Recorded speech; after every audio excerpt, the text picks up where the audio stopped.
Ya, saya lanjutkan kembali dua sisi. Tadi di awal tayangan ini Bung Rey menyebutkan ini bisa jadi konsolidasi atau justru kompetisi di internal keluarga anak-anaknya Pak Jokowi. Tapi yang pasti adalah Pak Jokowi ini terkesan nih, saya mau ke Bang Panda, merasa tidak nyaman dengan rumahnya PDIP, di mana anaknya, menantunya diusung sebagai kepala daerah dari PDIP, Pak Jokowi juga maju sebagai wali kota, gubernur dan presiden dari PDIP.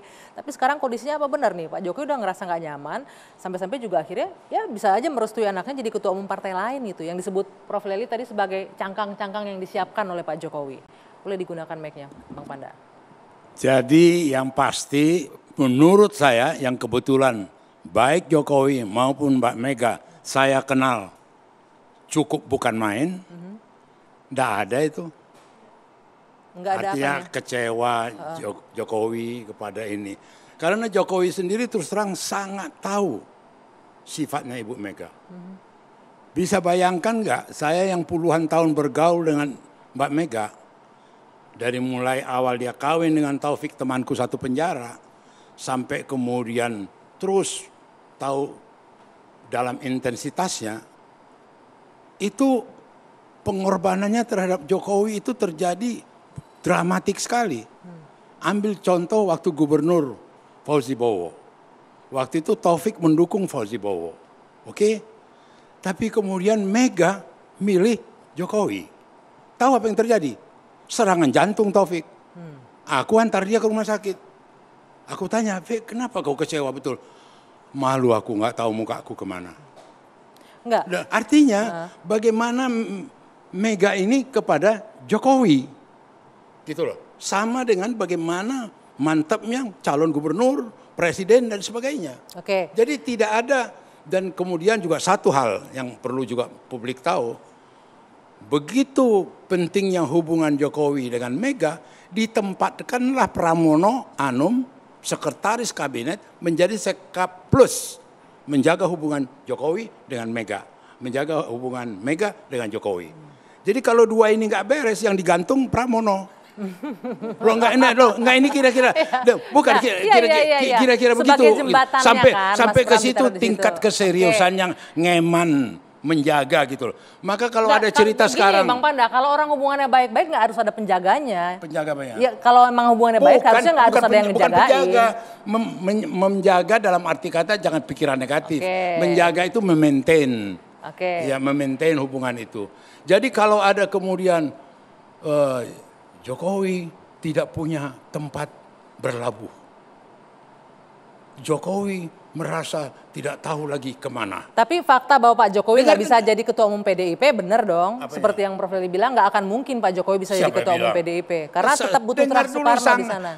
Kalau dia sejarah PDI Perjuangan itu sangat fleksibel. How come, bagaimana bisa kemudian Arifin Panegoro tiba-tiba menjadi ketua fraksi? Bagaimana Yakob Tobing dari Golkar tiba-tiba menjadi ketua ini? Tapi kalau kita bicara ketua umum, kalau bicara ketua umum kan Bu Mega itu sudah lama sekali. Kita ada organisasi Dewan Pertimbangan Pusat yang dulu ketuanya itu Taufik Kimas. Ini tempat yang paling terhormat dan nanti bisa saja Jokowi ke situ. Bisa saja. Pertanyaannya Bang Panda, kan tidak akan mungkin di luar Terah Soekarno jadi ketua umum PDIP. Nggak ada cerita itu. Mega sendiri nggak ada ngaku, nggak ada. Bisa saja bersebut, tapi tidak ada cerita Terah Soekarno.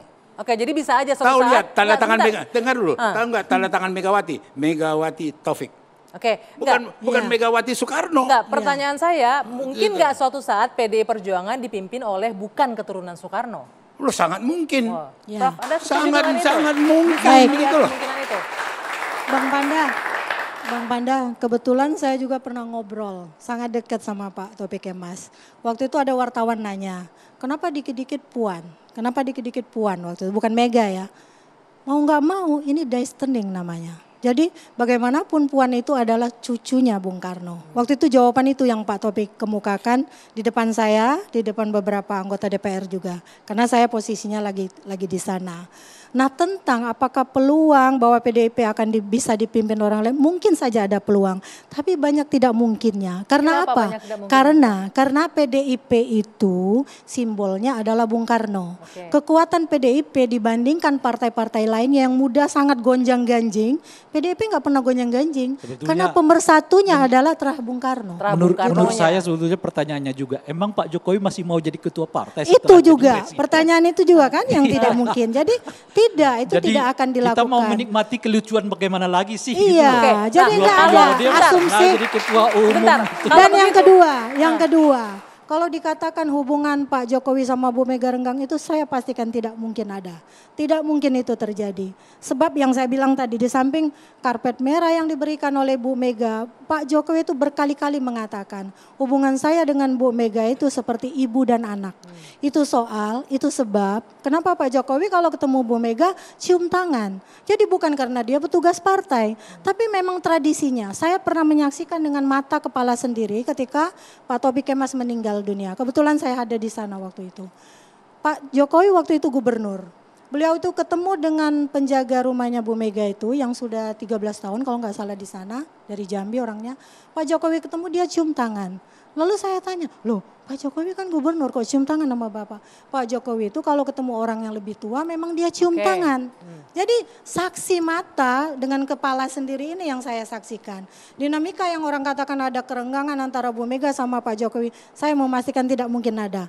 Maaf Anggi, saya udah 12 tahun jadi narsum di TV One, hampir semua analisis saya tidak pernah Benar meleset. gitu ya. Iya.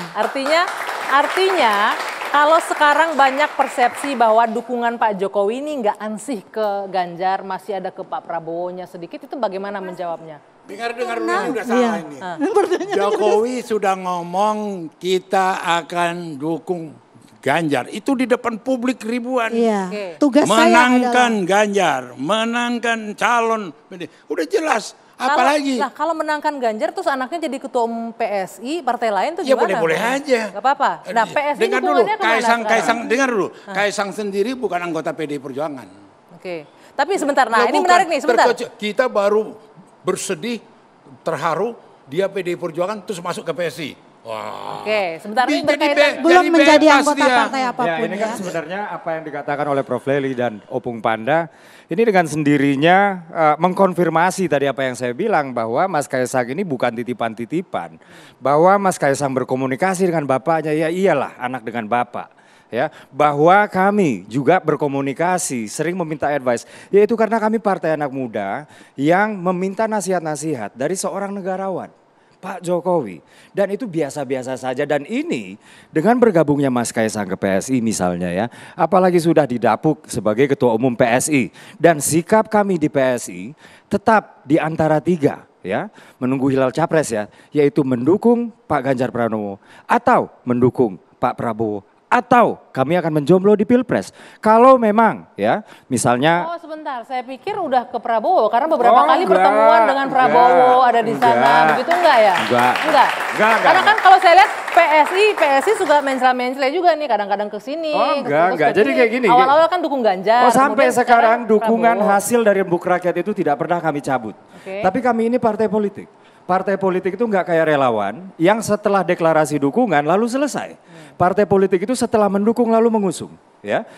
Dan mengusung ini artinya berkoalisi dengan partai lain.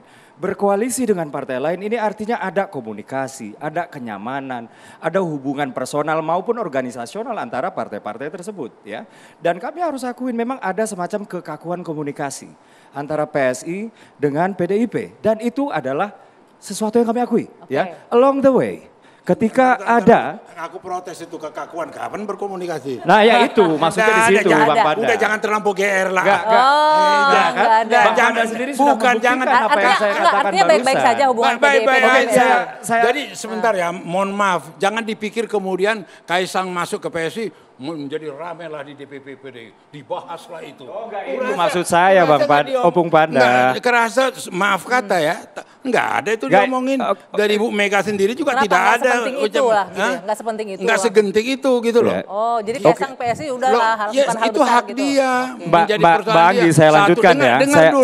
Dengar dulu. Sebentar, Bung Dede. Bahwa kemudian kami sebagai partai yang mempunyai ratusan ribu anak muda di Taruna Merah Putih itu tidak kalah dengan yang ada satu partai mengandalkan anak-anak muda. Tidak kalah. Banteng muda juga kita. BMI gitu loh. Oke. Jadi enggak boleh, kalau saya tangkap nih Bang Panda dari omongan Bang Panda. Bukan, jangan kemudian kami anak muda, Iya, anak muda apa.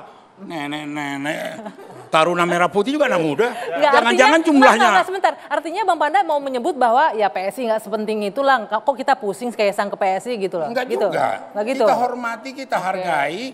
Tapi ya tahu diri. tolong mic-nya. Tak tahu diri gitu aja. Tahu dirinya kenapa? Apanya? Tahu dirinya kenapa nih? Ya dari cara ngomongnya itu tadi, ya kita bagaimanapun konsultasi lah atau apa.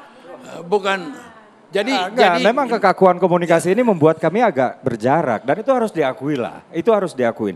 Dan at the same time, nggak ada apa-apa. kekakuan komunikasi ini artinya komunikasinya memang nggak lancar dan itu membuat kami berjarak. Kan begini. Dan at the same time, sebentar, Pak Prabowo dengan Gerindra kemudian datang ke kantor kami. Sangat hangat sekali. Sangat hangat sekali, humble dan tentu saja ketika ada orang yang menghormati kami kan nggak mungkin nggak menunjukkan mutual respect. Jadi nggak ngerasa dihormatin oleh PDIP nih? Bukan itu, saya sedang mengatakan Pak Prabowo dengan Gerindra menghormati kami. Oke. Juga partai-partai koalisinya mengundang kami ke sebuah acara.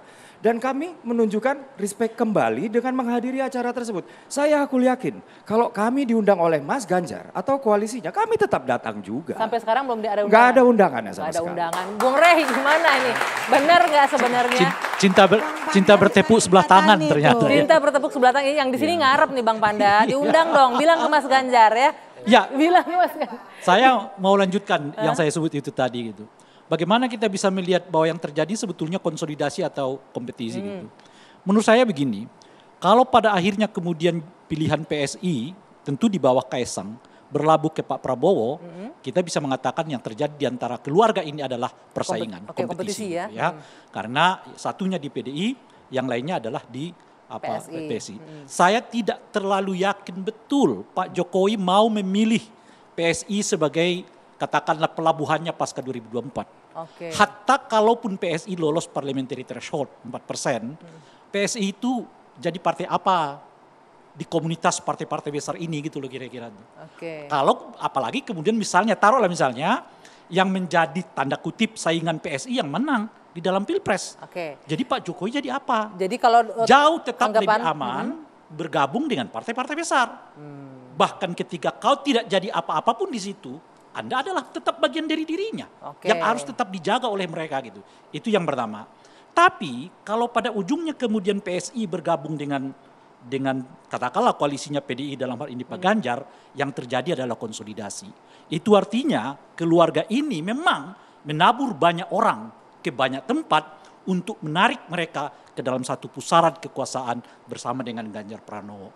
Alias ya kita mau mengatakan PDI nanti akan mengklaim Kaisang ke PSI itu adalah bagian dari keluarga besar PDI yang kita beri kesempatan untuk menjadi ketua berkarya umum di tempat lain. pengkaderan di tempat Oke, yang lain. Kira-kira baik. begitu. Ini menarik ya, ujung-ujungnya konsolidasi. Lalu benarkah demikian? Masih akan kita lanjutkan diskusi ini usai jeda saat lagi di Dua Sisi. Tetaplah bersama kami.